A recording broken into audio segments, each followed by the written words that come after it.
Success in farming is all about precision and efficiency, ensuring every seed, every drop of water, every nutrient and treatment counts. Terraplex Ag is helping farmers all over Iowa and the Midwest do just that. With precision ag drone technology and support from Terraplex, you'll boost your productivity and make timely and informed decisions, all while reducing your costs and increasing your profit. It's time to revolutionize your farming. Harvest the benefits with Terraplex Ag. Visit TerraplexAg.com.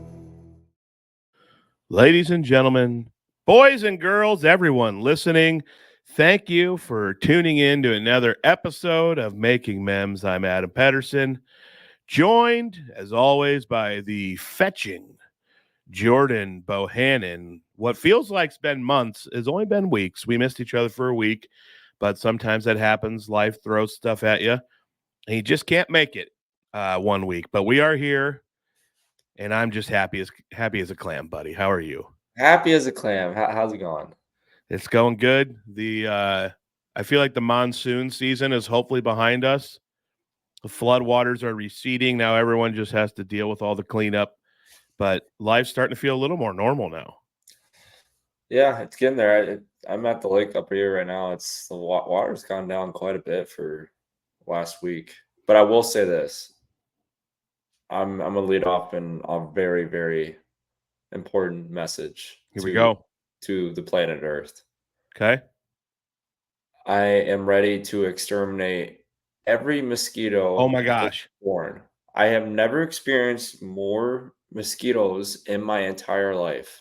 They are so bad this year. Dude. They're terrible. I actually took a video for my next cornfield convo. I recorded it yesterday on the farm, but I was going to wait a couple days to post it. Getting assaulted by mosquitoes at like 9:30 in the morning. Yeah. Usually mosquitoes are a night animal, like vampires and raccoons, and they come out at night. But it's just all day now, middle of the day, getting eaten nonstop by mosquitoes. I bet I got 60 bites yesterday on the farm. And as I've stated on here before, I love to work shirtless. So I just got mosquito bites all over my tum-tum, and I got mosquito bites all over my legs. They're horrible this year. I would agree with you, buddy. I probably have 100 on my legs, and that's not exaggeration. And I don't know. I was told this by the doctors one time I went in because I swell up so bad. Like I'm not allergic, but supposedly if you have like some sort of blood type, like mosquitoes are like extra attached to that blood type. Is that true? It could be. I have that blood type, if so. Yeah. And I tell you what, I itch like crazy. Obviously, everyone does, but they swell up. Like I got one in my hand last night. I'm not joking you. It was like the size of a quarter. Like it looks like I burned myself and I had like a boil on my damn left hand. But yeah, I went golf in the morning and bad 8:30 in the morning, and the mosquitoes are. I'm like, what in the hell is going on?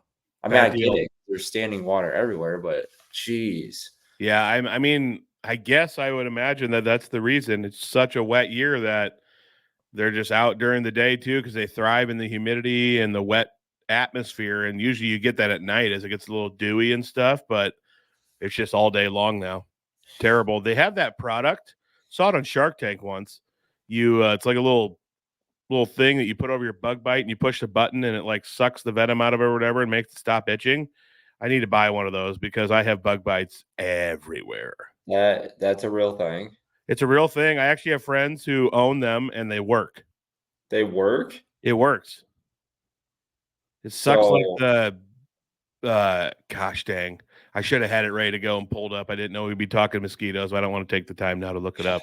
Can't remember what it's called, but it's a product that, yeah, it's kind of like a bug bite sucker.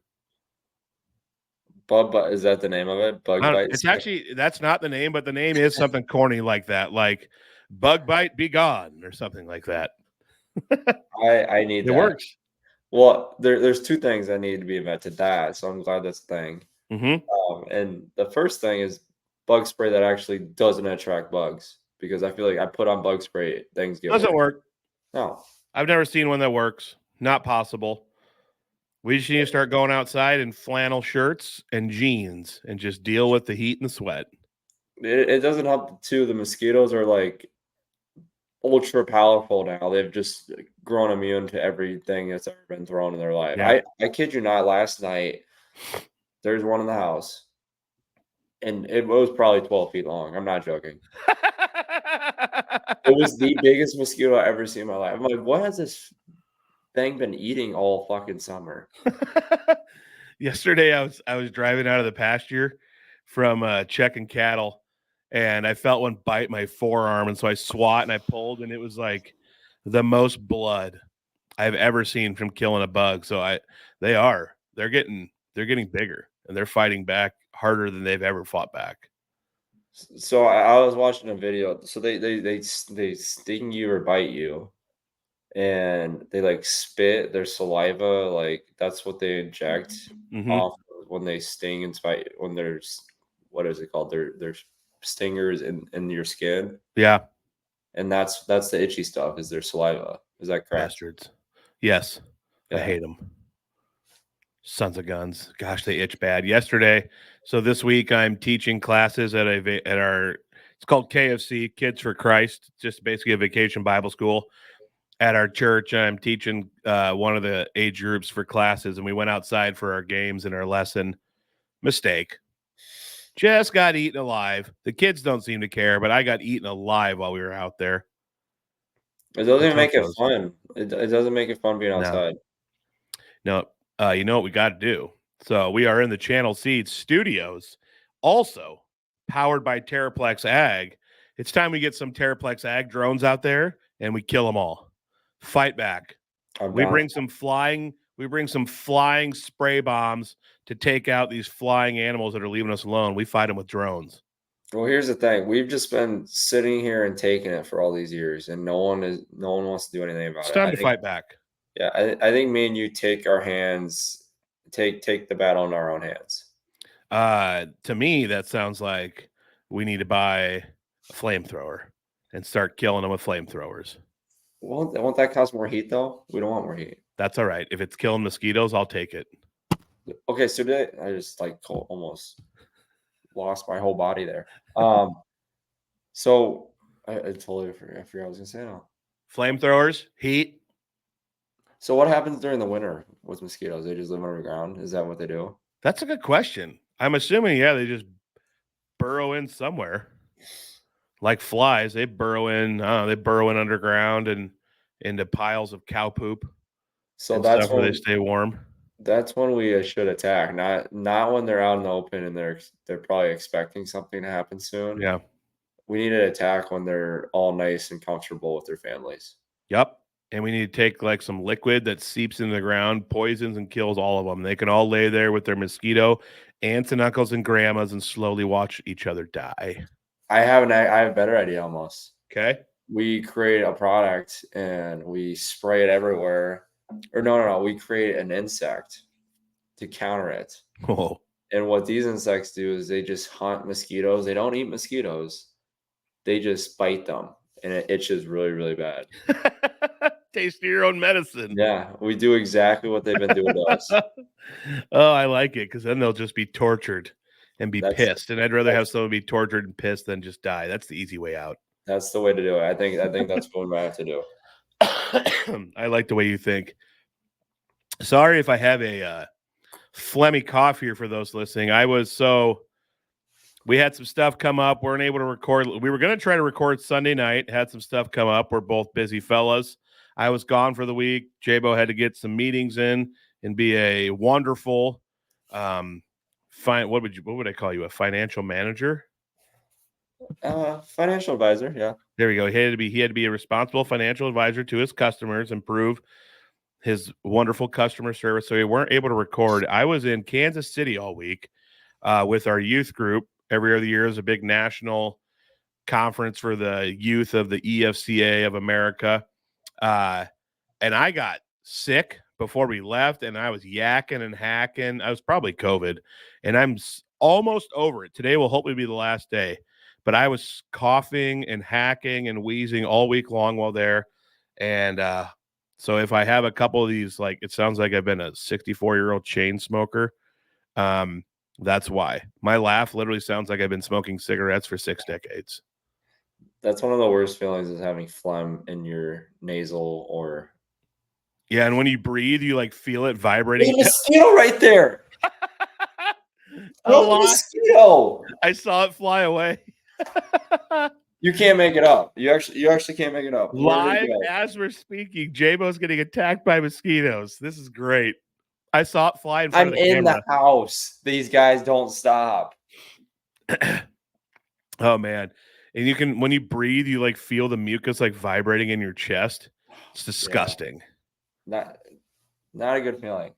No, Not I worth it mean, to say about I was that. just hawking loogies all over Kansas City, apologizing to people, but I was like, I'm not swallowing this back down. I want to get this out and keep it out of my body. Yeah. And I feel like ever since I've had COVID, I've just woken up with just a cold every morning. That's just never Kind of how it nice. feels. I think that's just the new, I think it's just the new cold is like COVID. They last longer and they're more severe. And it's just going to be how it is. And never go away. Mm-mm. What'd you do the last week since we've been off? What did I do? Been up at the lake. It's a weird 4th of July.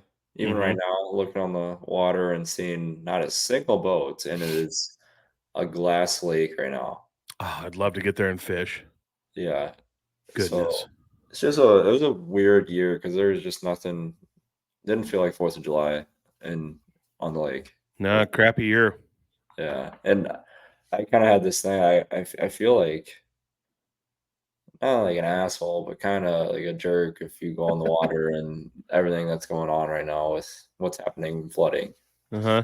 So I don't know. Yeah, tough. I have some buddies who live in towns where the flooding has now receded, and they say it's gross and the smell is vile because so much of it is sewage. Yeah, the water is starting to clear up and gone down quite a bit actually.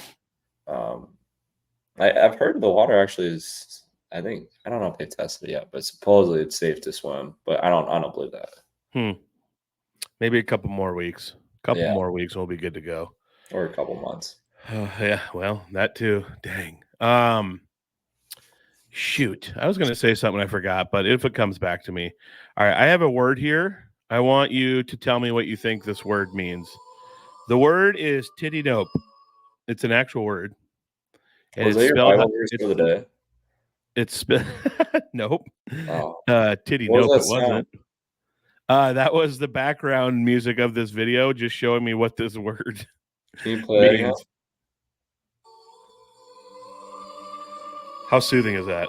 That's soothing. I could sleep to that. The word is titty nope, spelled how you would think. Do you have a guess on what the definition is? Titty nope. Yep, titty nope. Tittynope. Titty nope. Can you use it in a sentence? Let's see here. After we were done cleaning up for the day, there was only a titty nope of supplies left. What's the word origin? Scottish. Wait, no. It's English. It's an old English word.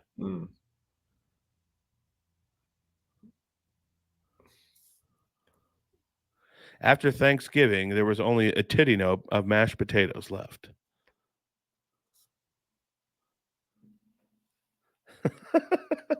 I have no idea.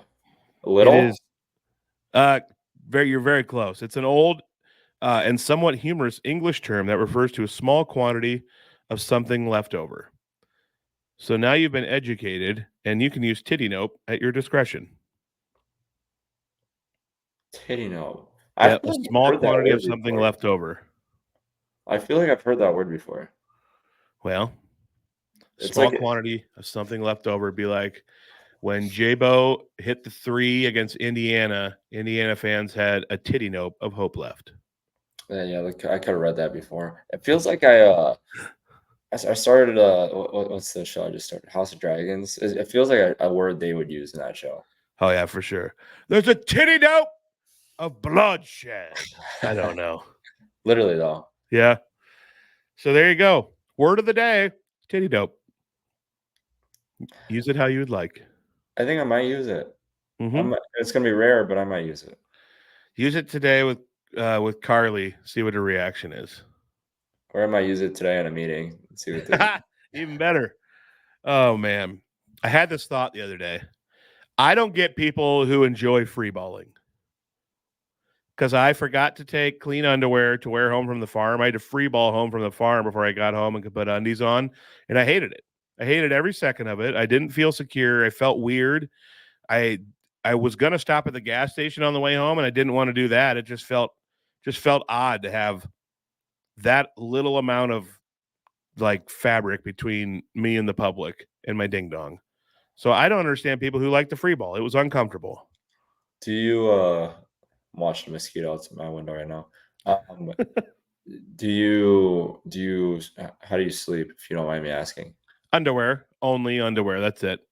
See, I only wear shorts only. I don't wear underwear on my shorts. Huh? Sometimes, if I'm feeling frisky, I will sleep in the nude. It is very comfortable. I'm not a fan of that. Just because I don't really like where my I don't know, something about the whole concept of where your butt goes and what it does and that It's going on. probably not sanitary, honestly, No, there's no way. but But it's comfortable. it's also like how sanitary are shorts then and underwear that True. if that's all you have on. That's true. Oh, but I remember once I had to do it in high school. Forgot clean underwear after weightlifting one morning, and I was not about to put the disgusting, sweaty spandex I wore for weightlifting back on. So I freeballed it all day in jeans, and it was horrendous. It was horrendous, and I hated it In jeans? in jeans. So you got to make sure you don't have an along came Polly moment and absolutely accidentally zip something up. How did that day go? I just remember being uncomfortable all day long. I mean, I told people about it. I was an open book. I still am an open book. I told people about it. And then you're just hoping like I don't want to get any swass going in school in denim. Ugh, gross. I'm just trying to imagine wearing jeans without underwear. I take it you've never done it. No. And I don't think I wish that on anyone. There's some people that like to live their life this way though, and I don't understand. It just doesn't make sense to me. With jeans though, like with shorts I can understand. Mm-hmm. But like with jeans, well, I guess shorts even. I feel like your dangling is just gonna be extra showy.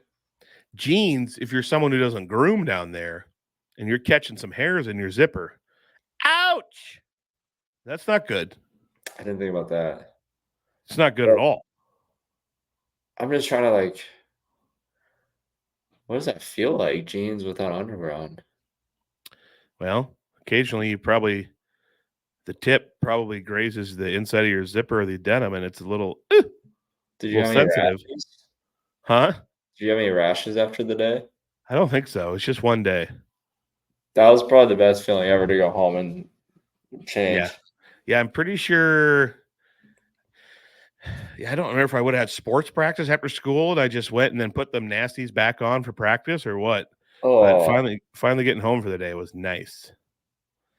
You ever think about how gross it is when we had weightlifting or basketball practice before school, and then you have to put those disgusting, sweaty clothing items into like a gym bag for the day, just building filth and mold and bacteria inside that bag. Disgusting. or I think about my basketball tournaments. One we like obviously where it would be really no place to wash our jerseys the next day when we played like Oh, 5 games. ah, And like I'm trying to think. Like so our travel team, we would have a huge charter bus and we'd travel to like Myrtle Beach, we traveled to like Dallas, we in traveled high to school, yeah, in high school. freaking sick. So yeah, it was sick. So we have like our 14 U's, which is like 7th grade all the way up to Hmm. the guys that are going to be seniors, 17U. And it was like the best time ever. But we That would would be do, fun.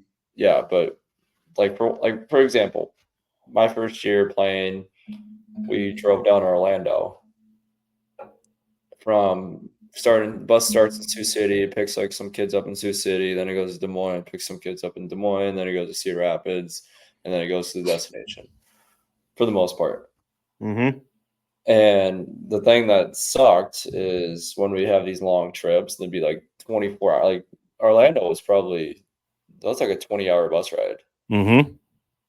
And there'd just be a lot of smells on that bus. Yeah. And that was on the way there after but what we did, which sucked, is I remember how uncomfortable I would be. We'd get off the bus, like we went to Dallas for one trip.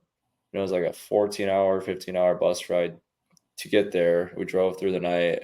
I think the bus left at like 11 o'clock on a Thursday to go to Dallas. And I remember being the worst feeling ever is getting off that bus when you have to go practice right away at a gym. And you obviously, I don't know. I don't You know just about feel you. gross from travel. Yeah, I don't know about you, but whenever I travel, I feel like I need to shower. Oh yeah. I just get like some sort of like sweat stench that just Yep. smells like.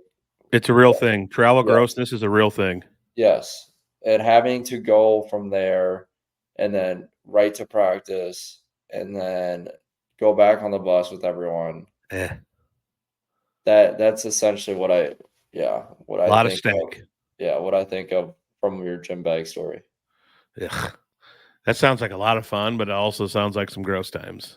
Oh, it was a blast. And then we room together. We have we all get there's like no parents, it'd just be the players. And there's like 4 in each room, and we'd stay up all night and we'd play an 8 o'clock game in the morning on a Friday or Saturday. And then we played like 4 or 5 games throughout the day. Did you have like a team sponsor or something? Yeah, it's Martin Brothers. It was Martin Brothers? Okay. Yeah. Like Martin Brothers, who delivers like food? Yeah. Yeah. Okay. So who were some of your biggest name teammates?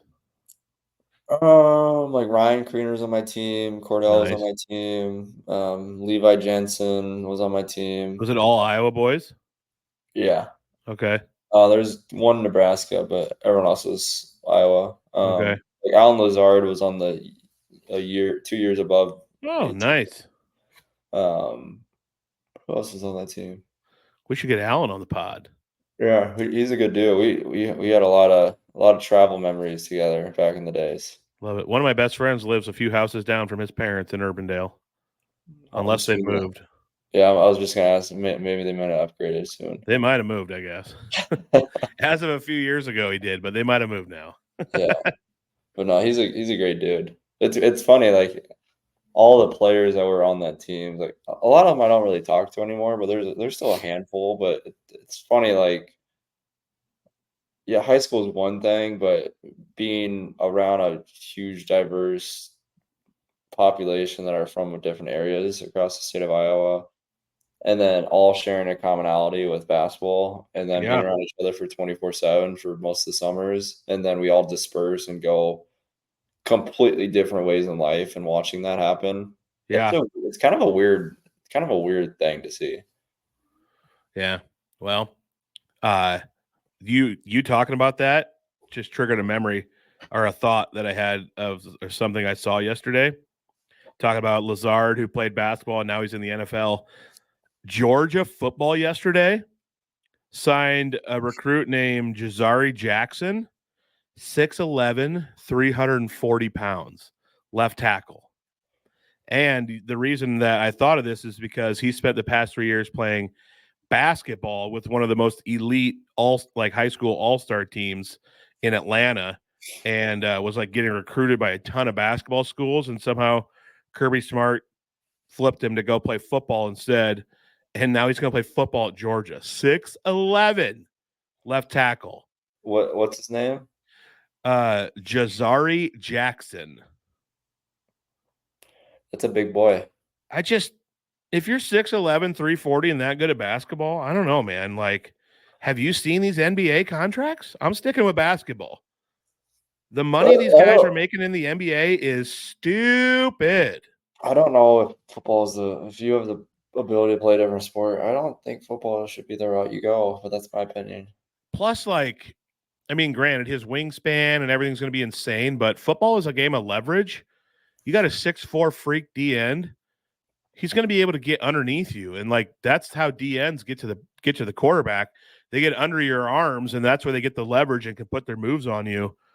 So maybe he'll be a stud, but 6'11", I feel like that's almost too big to play offensive line. Yeah, that kind of worries me for the guy's knees too. That's just not a good sport Dude. for. Yeah, his knees are going to be at some guys like helmet level at times.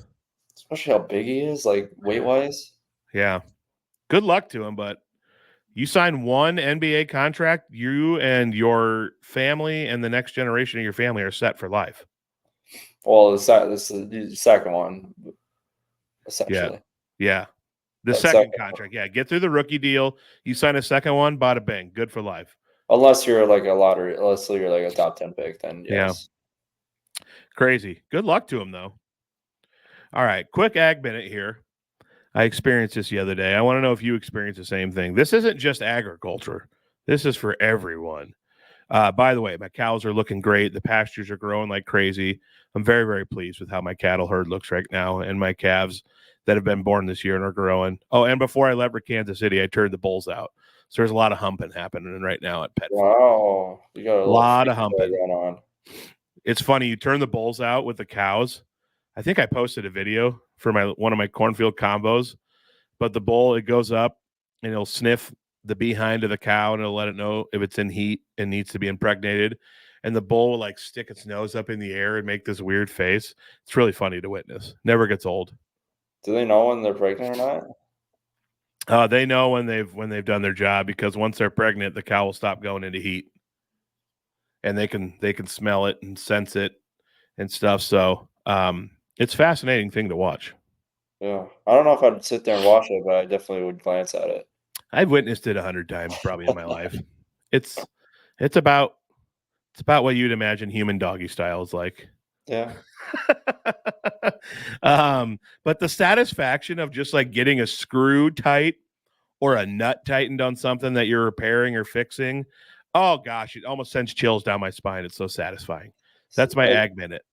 Say that again. What? The satisfaction of like getting a screw tight if you're building something, or like getting a nut tightened if you have a nut that's loose on something and needs to be tightened.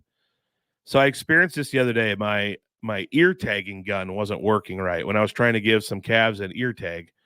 And I was like, what is going on with this thing? And I noticed that the screw that holds the sharp part that pierces the ear was like loose, and my thing wasn't going in straight. And so I pulled out just my teeny little Swiss Army pocket knife thing. It has the teeny little pliers on it, and tightened that screw up. Oh, and then it worked like a charm. But it was just, I don't know, that feeling to me is so satisfying. What does the ear tag gun look like? So it's looks kind of like a pair of pliers. One end of it, like if you take a plier head and say, all right, they both got flat ends. One end has like a super sharp metal point, and the other end has like a little clip on it that holds the ear tag. So then when you squeeze it and it comes together, the sharp part pierces through the ear tag in the calf's ear, and you basically pierce the calf's ear and it leaves an ear tag in it. And then you match that number to the mom's number. So then if the calf gets sick or something, you got to shut it in and treat it. You know what cow to get in with it eventually. I mean, it's always going to be obvious usually, because the cow will eventually find it and stand outside the gate bellowing like crazy till you let it in with its calf. But in case you need to sort off the cow and figure out which one's its mom, match up the numbers that way. Oh, I guess I never really thought about how the ear tagging process works. Yep. So it's when they're like a day old, I tag them. It probably doesn't affect them or impact them. No, they'll shake their head a little. Sometimes you miss just a little bit where you wanted to get it, and you'll like pierce through like a vein or something in their ear. Then they bleed everywhere. Then I feel like a jerk because I inflicted pain on this innocent little calf, but they get over it. But I mean, at some point you're going to kill the calf anyway. So, yes, this is true. So, should I feel that terrible? Probably not. Survival of the fittest. Yeah. And then I was repairing a flat rack the other day and just getting those new pieces of wood put on and that screw put in tight. It's honestly euphoria for me. I just love that feeling. Maybe I'm weird like that, and other people are like, geez, chill out, bro. It's not that big of a deal. So satisfying to me, though. I think I like undoing a screw more than I like putting a screw on. Oh, wow. Yeah. I feel that way with women. What do you mean? I like taking the shirt off instead of putting it on. Oh, If I mean, we're married and it's in the confines of marriage. yes. That was a great save. At least for me, that's how I roll. Sometimes I wonder how many of my church friends listen to this pod and question things I say. Probably a lot. Yeah, it happens. I am who I am. Take it or leave it. Hey, should we talk some Hawkeye basketball? Yeah, let's do it. All right. Thank you to Channel Seed and Terraplex for everything they do for this podcast and the Iowa Everywhere Network. All right. First of all, shout out your former teammate, Keegan Murray. He's not actually going to be in the Olympics, but he did get selected to the team that practices with Team USA leading up to the Olympics, which is a very vital role. And I mean, you're still one of 30 guys in the whole world that makes it to that level. I was watching some highlights, J-Bo, and obviously you've experienced this, so you know, like comes as no surprise to you. But I really zoned in on watching the Team USA practices, and I'm just amazed. Like some people can say I'm actually one of these people. I say the NBA is boring at times. I don't like it. I'm just amazed though at the teeny amount of separation these guys need to get a shot up, and it just looks so easy to them. I was watching highlights of AD.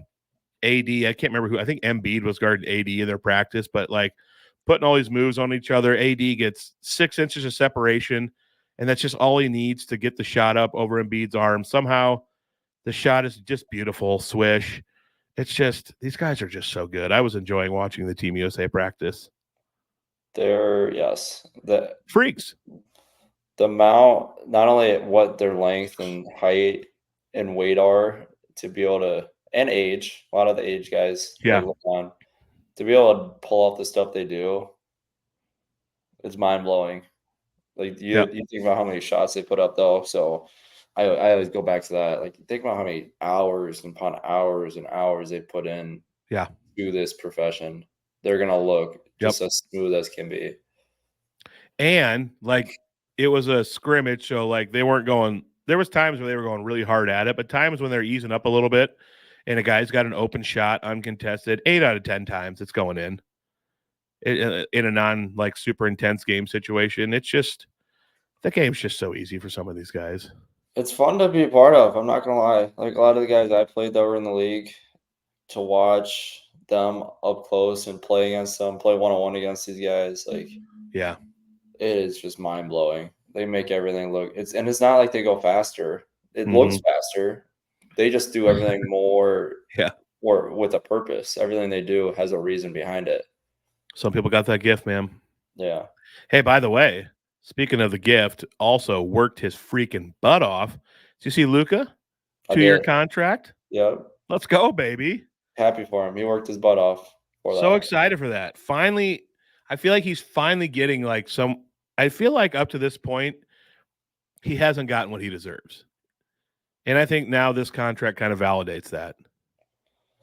Maybe he has. I don't know. But I feel like he's done really good and he deserves this. I'm happy for the guy. I still like even a 2-year. I don't see how he hasn't been able to get his foot in the door with any other team. I mean, I would like to have him go somewhere else. Yeah, it's going to be tough with the Wolves there. They're loaded. Yeah, they just got a lot of guys in front of him. So that's what anytime I see these contracts, like that's what worries me. Like, how much playing time is he going to get? Like, he's always going to find his way into games, but just with how many bigs they got in front of him, it's going to be hard. I would love to see him in San Antonio. That'd be great.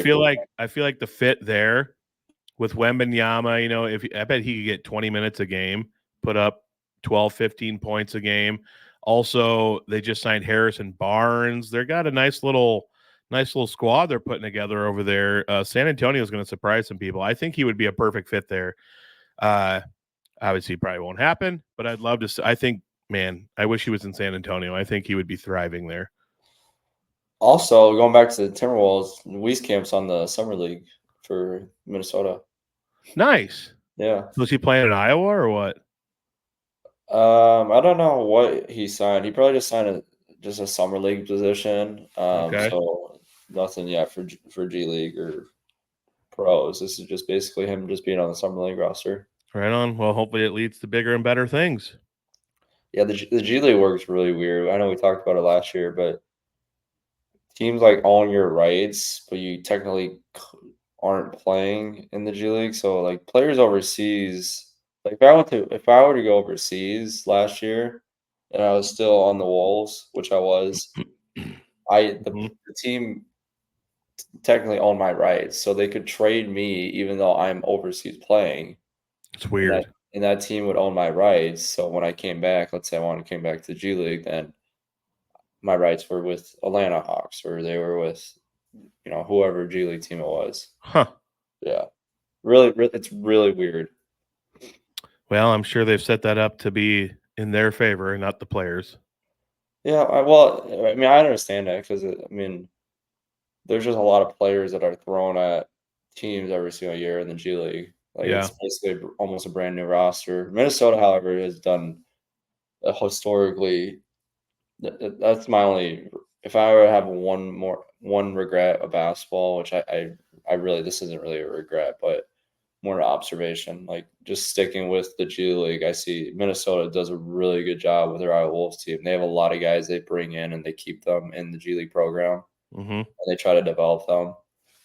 Like a guy like Javante Cook, he came in with me. He was a Division III player that they're just developing, and he's done an extraordinary job the last 2 years.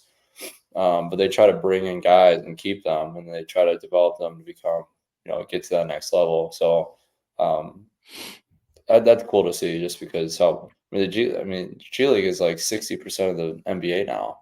Like, players have been in the G Leagues, but it's like 60%. Yep. Yeah. One other thing I noticed from this watching Team USA was Cooper Flagg. He's only 17 years old. This guy's good.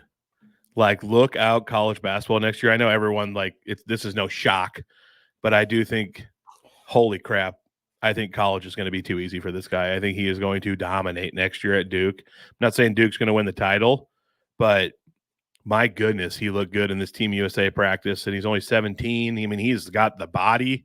He is big, and college, I think, is going to be a breeze for him in his one-and-done season.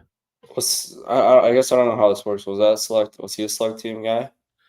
No, he's on the 17 or 18. I think he made the actual roster. Or no, maybe he's a select. No, he might be a select team guy. He wouldn't be on the roster. Yeah, he's a select team guy. But he looks good. It's crazy.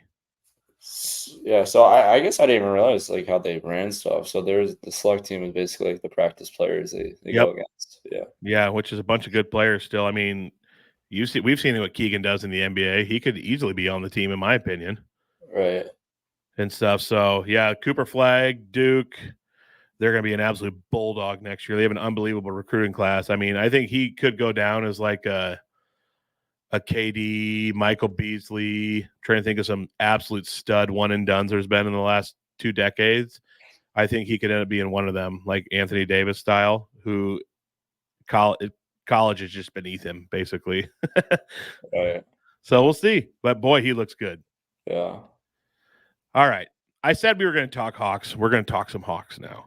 I've been seeing some film here from Iowa practicing right now, and I know I mentioned, I asked you once a few episodes ago about seeing how guys gel during these summer workouts and stuff, so I know you'll have some thoughts.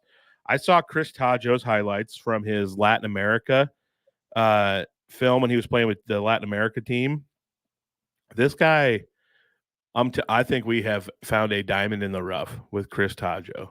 And I'm not the only guy who thinks this, unlike my Laggy take last year. He is a stud. His footwork, athleticism, he is built. I mean, this guy's built. Needs to develop a mid-range jumper and stuff, but geez, he's crashing the boards, playing defense. I think with him, we've found a diamond in the rough. I think Fran's done it again, J-Bo. This is the kid from Manhattan? He's from Canada. Tajo is. So this is weird. He was playing in Canada, but he's now like with a Latin America team. So it's a little confusing. He's a 3-star recruited. No, he might have been a 4-star. But the guy from Manhattan is Seydou Traore, who also reports from David Eichholt and some other people who have been, I don't know, are reporters allowed to come to practice and actually watch? No. Okay. Well, I don't know how for like literally just they'll bring him in for pre-practice press conference and interviews, and then Fran will let him watch for warm-ups, and he'll kick him out right away. Okay. So these people have been reporting that Traore, and I've seen a few highlights that like the actual Hawkeye account has posted, but reports are he's looking real good, has a chance to push to be a starter at the 4, and it sounds like he is an absolute menace rebounding and defensive wise, which Iowa desperately needs with down low some defensive athleticism. So I'm very excited about him. I know a lot of people mocked that transfer. Maybe he's a perfect fit at Iowa. Reports are saying he is a great fit. I feel like they're going to be playing a lot of our 12 press and like 3-2, 2-3 zone this year with their length they're going to have. Mm-hmm. A lot of length, a lot of athleticism. Yeah, I would be shocked if they don't, but maybe they just pick people up full court and just say screw it, like West Virginia. Oh, let's go! 40 minutes of hell, baby. Yeah, let's go. 40 minutes of pure chaos. I will be on my feet screaming and yelling. Iowa's winning games 84-52. Or it's like they just totally change up their lack 61-54. Yeah, they just turn into Rutgers where it's just 45-48 every game. They just foul it. Oh, man. Eichholt also reports that Drew Tellwell is just fitting in seamlessly and looking really good. So obviously we need to see games played on the court, but it sounds like a lot of these new guys, I haven't heard much about Cooper Koch, but he's got obviously the lineage of Iowa. He's a nationally ranked recruit, 4-star, got a dad who played in the NBA. So obviously he's got the what am I looking for? What's the word? Not like the bloodline.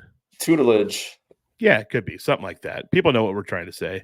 So I was looking at the team and I'm thinking, all right, Owen Freeman, Peyton Sandford, Josh Dix, like pencil them in, guaranteed starters. And then the front court, you're looking at Tajo, Koch, Traore, Dembele, Price, Sandford. You can probably take Dembele and Price out. So then who's fighting for the 4? Probably Traore and Tajo would be my guess. And then starting point guards either going to be Brock Harding or Drew Tellwell. And then out of all those guys, whoever's the other 2 starters, I mean, Iowa's going to have an athletic deep bench. I'm trying not to get too worked up, but I am getting a little excited for Hawkeye basketball season, brother. I don't know. Yeah, I wouldn't be shocked even if they just said screw it again and put Josh Dix at the 1. Could be. That's the thing. We don't have a lot of backcourt depth. An unbelievable amount of front court depth. Not a lot of backcourt depth. I feel like this is a prime year where this encompasses what Fran loves to go after. That's 3-4s that are athletic. Mm-hmm. Loves to go after 3-4s that are athletic. Yep. Hopefully, Dix.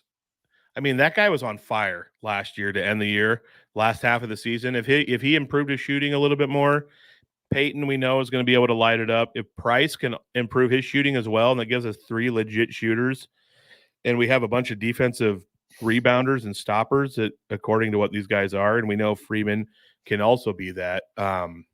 Man, this could be a fun year to be a Hawk fan. I fully expect them to be in the tournament. I don't want to make any predictions. We know our stand with us. Yep.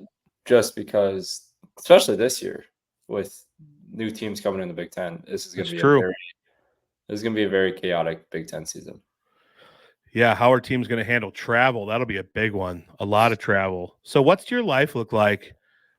Okay. So, what was the furthest you traveled? Probably Rutgers. Yes, in the Big Ten, Rutgers. Okay, so say you're playing. Your games were usually what, Tuesdays and Saturdays? Tuesday, Saturdays, or Wednesday, Sundays. Okay, so if you're playing Rutgers on a Wednesday, are you guys leaving on a Tuesday? Yes, we are leaving If we have a game Wednesday night at Rutgers, we're leaving Tuesday afternoonish, late Okay. afternoon, probably like around 2 to 3. Um, and then we'll get there around 7 to 8-ish, have dinner, film. Or actually, we'll have film, dinner, film, dessert, film, sleep, film, A lot of morning film. film, wake up, film, breakfast, film, shoot around, Hey, film. got to be prepared. We watch a lot of film at Iowa. Yeah. So obviously you have to have, your dudes. A lot of guys do just great playing 6, 7 guys, but I do think Iowa's depth is going to play. If they can find their good rotation, their 5 starters that they love, and the rotation off the bench and the depth they have, that could play a factor, I think, in the crazy travel that they're going to have. Especially if Iowa's got the depth to run and gun and do the fast paced offense that Fran likes, and other teams are exhausted from travel and not wanting to keep up, I think that could play a big factor of the Hawks' success, because the travel is going to be crazy now. Going to be a lot of West Coast road trips, East Coast road trips. They're going to be all over the place. Yeah, I'm just curious to see how the West Coast teams handle the traveling. Mm-hmm. More so, well, I guess you could make the argument on the east side too, but I'm not so worried about like Iowa, Nebraska, and Minnesota, Wisconsin. Those teams will be okay. I'm more thinking about the Michigan, Indiana, is the Rutgers, Penn State's, people on the East Coast, time zone, how they're going to handle playing on the West Coast. Oh Because my gosh, yeah, I mean, Iowa, everyone in the middle of the states are pretty. I think they'll be okay. dude.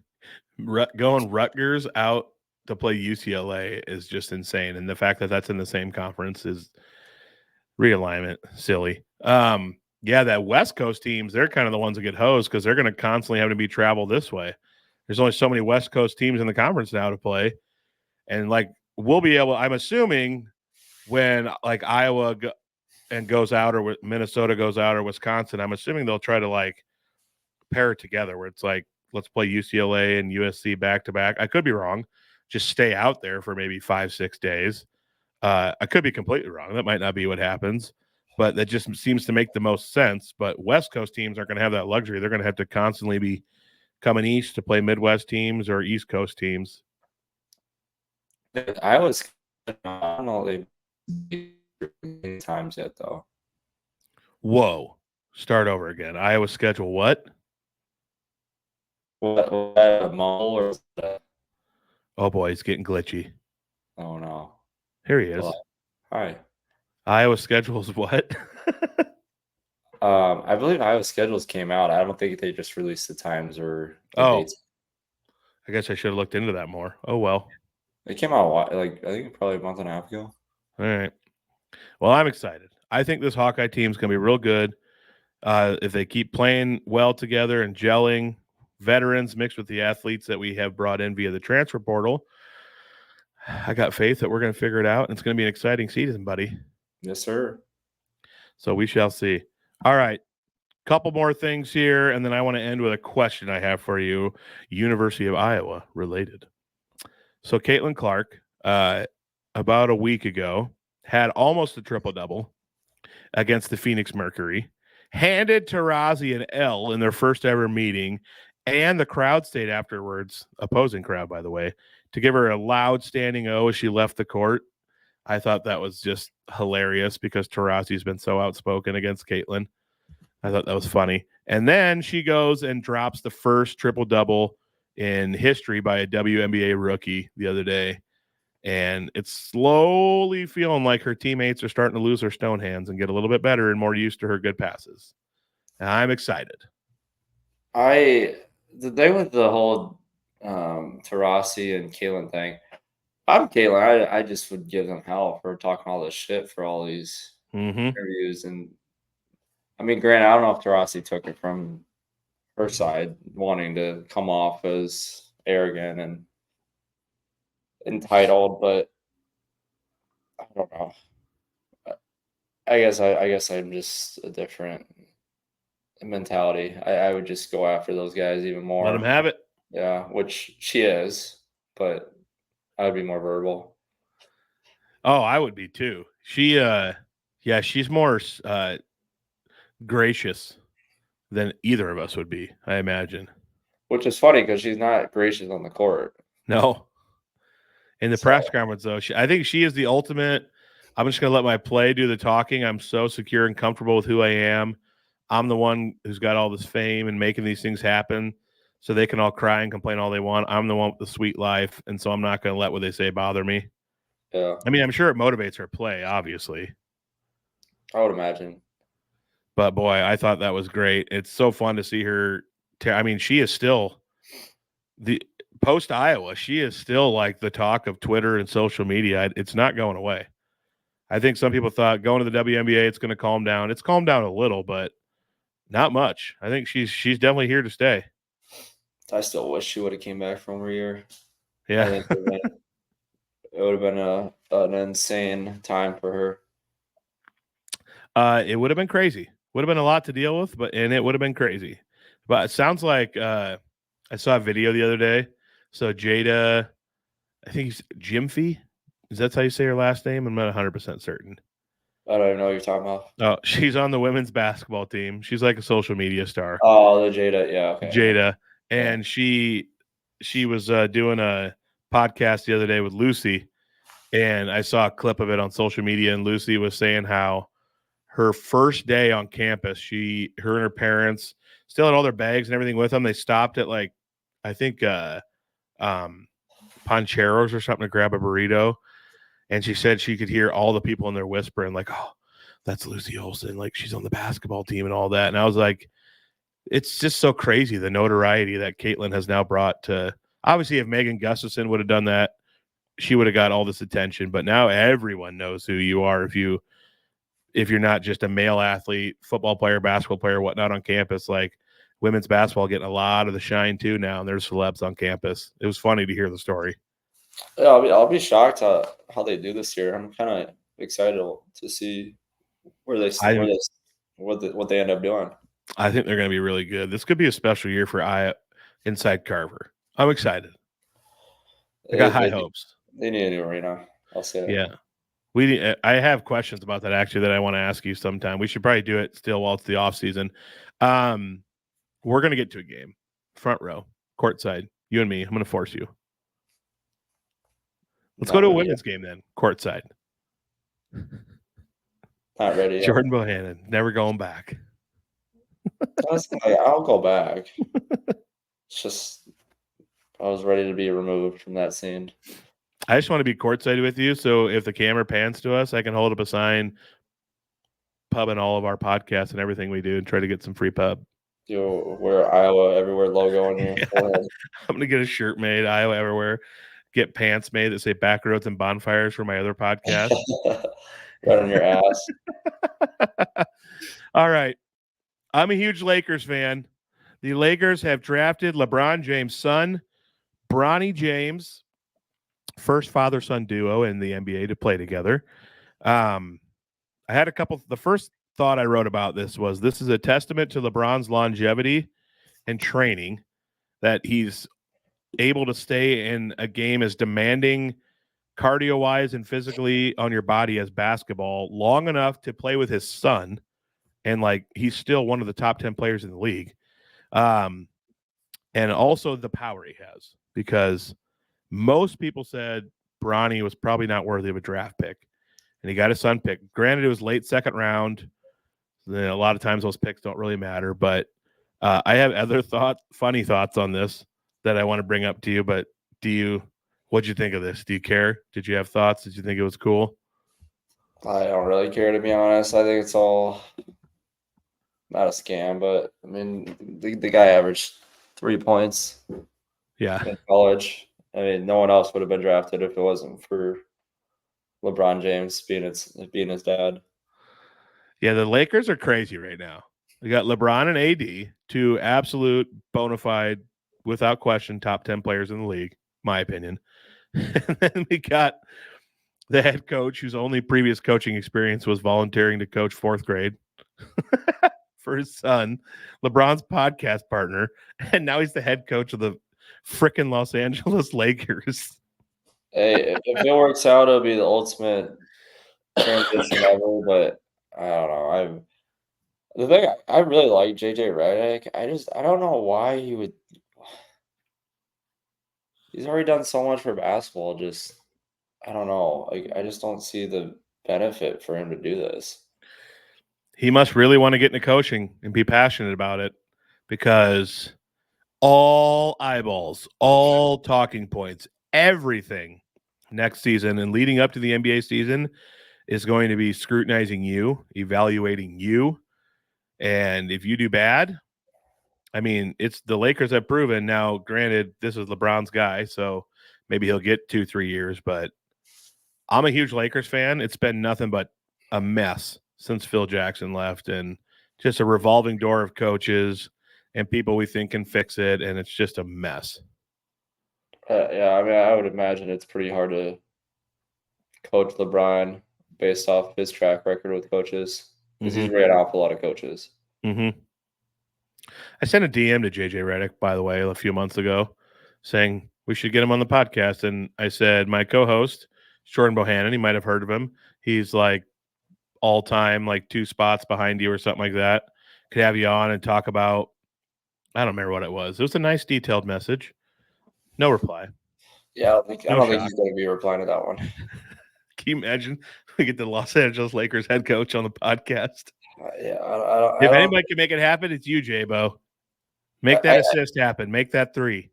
I could find some connections for sure. Yeah. Plus, you got the check mark. Your DM will actually go through to him. Yeah, but the connections, if I find that I could find to get to him, probably was connections I don't want to exhaust. Yeah, that's fair. That's fair. We'll just get big enough where he wants to come on this without having to use them, right? Yeah, I mean, I think it'd be so cool to talk about college and the art of being a sniper, a lethal shooter, the hours that go into it. You guys could compare your travel that you did in high school and stuff like that. I think it'd be fun. And I laid that out to him, and I got no reply. You probably got to shoot your shots. You probably didn't even see it. I think you're probably right. Oh, my goodness. All right. So my thoughts here on LeBron and his son. Does LeBron James spank him for missing a shot or put him in timeout? Do they shower together? Yeah. Do they shower together? That's bizarre. On a road trip. His son's not 21 yet. Is on a road trip. Is he saying, hey, make good decisions tonight. You have a curfew. Get to bed. Like, or is Bronny, when he calls out a screen, is he saying, Dad, screen, or Bron? What is it? Is he a teammate? Is he your dad? Or do teammates razz Bronny because one of their teammates is sleeping with his mom? Oh, do they put him on the streets? Give him a hard time. Bro, your mom just slept with one of our teammates last night. Get them all messed up. Yeah. Oh, I guess I took that a different route because we was with Delonte West. Yeah. I see what you're saying now. That's what I thought you were getting at. Then I put, obviously, 2 and 2 together. Yeah. The obvious. I was talking about the non-obvious. Yeah. Teammates give him a hard time because one of the teammates is sleeping with his mom. You know, there's a lot of storylines we could go here with. Yeah, it really is. So I hope it works out, obviously, because I'm a Lakers fan. I just want the Lakers to win, but it's a freaking circus right now. I have a changing of the guard take about athletes and people we grew up with, but there's just no time. So we're going to save that for a different time. Also, maybe next episode, I want to talk about Iowans or people with Hawkeye or cyclone ties in the Olympics. There's probably a lot. There is actually a solid list. But to end it out here, Keegan Bradley named Ryder Cup captain. That's exciting. Especially, did you watch Full Swing? Do you watch that on Netflix? I haven't. It's incredible. Should have watched Full Swing season 2. I'm not sure if it was out yet when we had Zach on. It might have been. The last 2 episodes are all about the Ryder Cup. Zach's in it heavily with his wife, and they even follow him to like one of his son's football games and stuff. And it's about him being the captain and choosing the team. There's scenes, by the way, there's scenes with him hanging out. He travels. When they travel a lot, he stays with Spieths and JT and his wife and Ricky and his wife. I don't want you to use your friendship, but it'd be kind of sick to have some of those guys on the pod. Zach Johnson? We just Yeah. had one. Well, I know, but like, hey, Zach, want to shoot us Ricky Fowler's number? Yeah. That's such a hard line to cross, though. Adam, big Puma guy. I know. That's the thing is like you almost want to make it happen on your own and not use your relationships that you have. Yeah, which I don't know. I didn't realize he was that. I didn't realize he was so close with those guys with Spieth, Thomas, and Ricky. Oh yeah. Spieth might remember me. We shot baskets back in 8th grade together in the backyard of. Really? Yeah, the John Deere Classic. I caddied for it back in 8th grade, and that's awesome. He stayed at the house, the family that I was staying at, and we got to know his mom and dad. Shoot him a message. Yeah, that was a long time ago. I don't know if he's actually going to remember. These are the type of people who could take this pod so big that Iowa Everywhere can't afford us. Huge. So anyway, it was awesome like watching that, but a huge part of the storyline also was Keegan Bradley's ascension back into almost being one of the guaranteed top 6 to make the Ryder Cup, but he finished 7th in points. And then Zach had to make the decision, like, who do I go with for my captain's picks? And Keegan Bradley, the episode shows how much the Ryder Cup means to him. He said it's all he thinks about every day. He loves the Ryder Cup. He so badly wanted to golf again. And they show the scene where Zach is like almost ready to throw up. He's so nervous when Zach calls Keegan to let him know that he's not going to use a captain's pick on him. Keegan handles it with grace. He's super like just nice and kind, and he's not a mean guy. And now full circle, Zach, doesn't call him, and now Keegan's the captain. It's just like, man, I'm happy for the guy because he just seems to love this so much.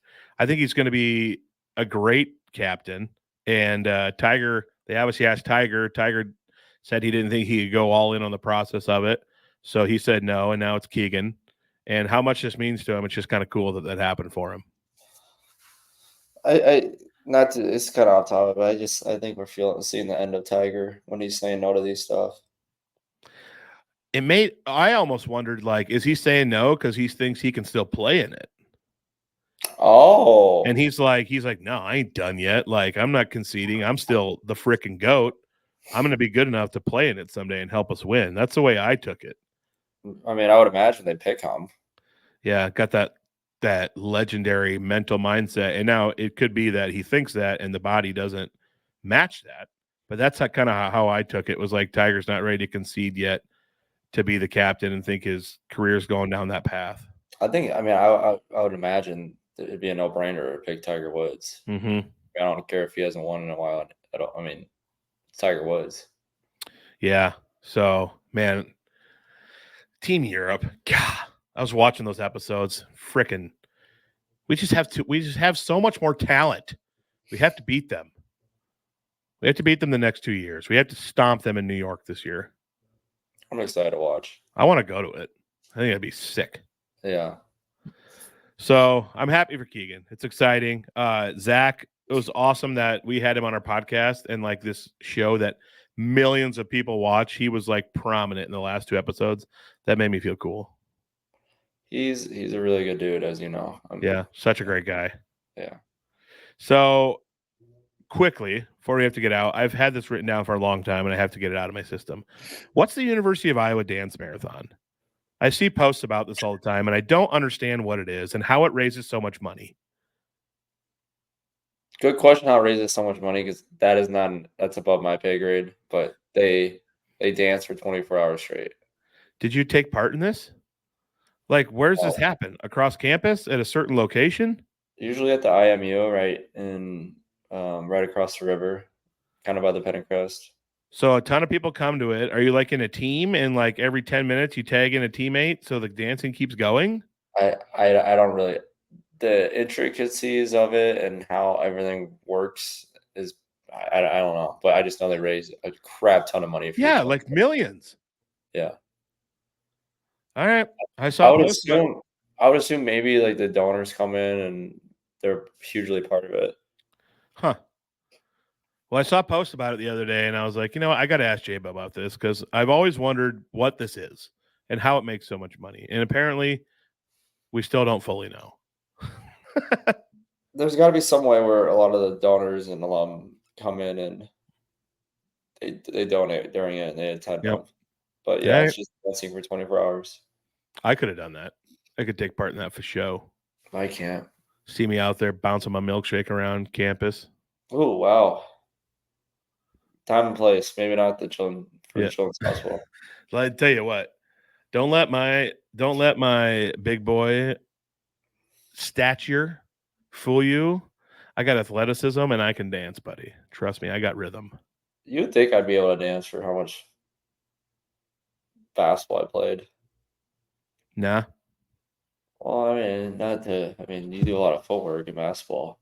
True. I feel like every basketball player should be able to dance. Linemen, that's where it's at. We're the best dancers. Tippy toes. Tippy toes, light on their feet like a ballerina.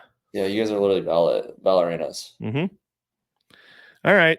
Well, we got in some Hawkeye talk and some other random thoughts. Next week, Lord willing, if we're still alive in here, we'll maybe break down the Olympics as we climb towards that. Who knows what else will happen? Maybe me and Jabo will be together in person, playing golf next week after we do a podcast in person. You never know. We do. He's need a busy man. We do. By the way, did I tell you about new golf shoes? I bought me some Pumis. Hell yeah! Awesome. I have not worn them once yet since buying them. I need to get out there and play. Do you like them? I've never heard of someone wearing Puma golf shoes. Dude, so comfortable. So comfortable. They fit me beautifully, and then they have like that kind of stretchy, almost like a second sock, like around the foot forming thing. So comfortable. Yeah. Huh. So if you're in the market, Puma's. I almost bought some FootJoys, but I went Puma. I won't be purchasing Puma. Sorry. That's fair. Leave it to me. I got you. All right. Fun episode. Happy to be back with you after a week absence, buddy. All sorts of stuff we covered. Let's get excited for Hawkeye basketball. It's going to be an exciting year in Carver, I have a feeling. Hawkeye men's and women's. So Channel Seed and Terraplex Ag, we thank you. Give them your business. If you support them, they can continue to support us, and we can bring you this content for free because you support our advertisers. And also check out the Iowa Event Center. Concerts and entertainment left and right. Good family fun. Sometimes good date night fun. Leave the kids at home. Iowa Event Center, great stuff there. Excited to be working with them. Hopefully someday I can cut some promos for them. You never know. Oh yeah. I just like doing this too much. I need to start finding some hosts. I want to fly out to some random like insurance company's gig they have somewhere in the country and just be their weekend host of an event they have for a whole weekend. Pay me like $1,500 to just get up on stage and crack wise and be an awesome host. I don't even care if no one sees it. I just love it too much and I want to do it for a living. Do it then. I know. I need to find a company. Take me to Atlanta. Do they need a host? Do you want to talk in front of 40,000 people? Oh, hell yes. Let's do it. Let me go. Turn me loose. Give me a hot mic and turn me loose. Maybe not a hot mic. Just, oh, man. I'm dead serious. I would love that. I do not get nervous talking in front of people. I would love to like MC an event and be the host of it. I think it would be so much fun. I mean, I've done it small time and I love it. It would be MCing at Mercedes-Benz Dome. So I don't see why we can't make this happen. Maybe next year. Too short a notice this year. Let's do it next year. Plus, that gives me 365 days to lose some weight and look better. Well, the next one won't be till 2-3 years from now. So frick. Well, it's got to be this year then. We got to make it happen. All right. Ladies and gentlemen, thank you for listening. I hope you share with all your friends the Making Memz podcast. Hopefully we made you smile and laugh at some point. We'll catch you next time on Making Memz.